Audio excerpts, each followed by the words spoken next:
Everyone around you is losing their mind over summer. The beach photos are flooding your feed, your coworkers are talking about their vacation plans, and you're just standing there, sweating through your shirt, thinking, why does everyone act like this is actually fun?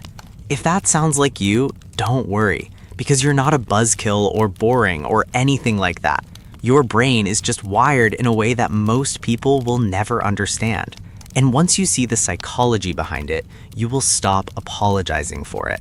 Here are 3 psychological reasons why people who hate summer are actually built different. Number 1, your nervous system processes reality at a higher intensity.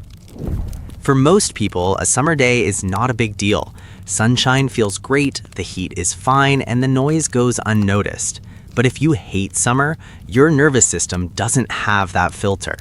The heat isn't just warm, it's physically uncomfortable at a cellular level.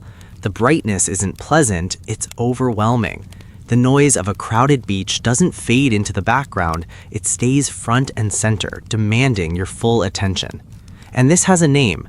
Psychologists call this high sensory sensitivity, and studies show that around 20% of the population processes sensory input significantly deeper than the average person, which means your brain is not overreacting. It's just running a much more detailed scan of everything around it. The heat is louder for you, the chaos is heavier for you. But that's not weakness, that's your nervous system doing its job too well. And pay attention to this, because the second reason is where it gets interesting. Number 2, you're not antisocial, you're allergic to forced fun. People don't talk about this enough, but summer comes with a social contract.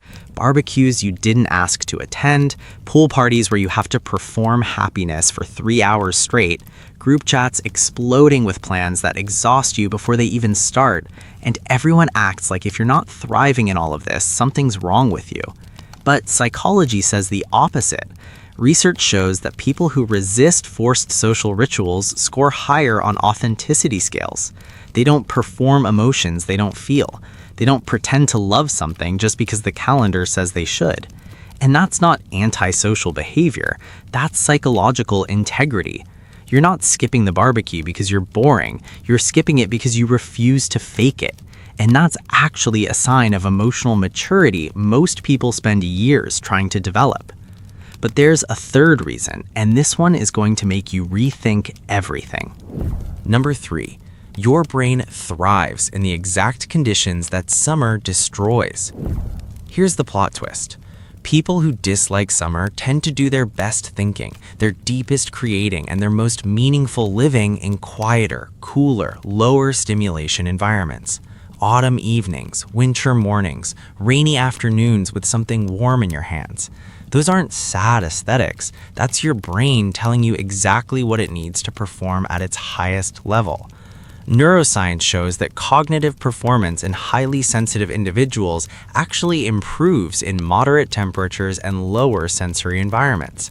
Summer, with its heat, noise, and endless social obligations, is literally the opposite of your optimal operating conditions. You don't hate summer because you're pessimistic.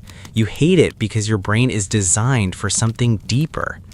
So when someone tells you to cheer up because it's sunny outside, just smile, because you're not missing out on summer. You're waiting for the season where your mind actually wakes up. Now, if this video helped you understand that there's nothing wrong with you, hit that like button and subscribe to the channel, and watch this video right here to learn more about how your brain works. I'll see you there.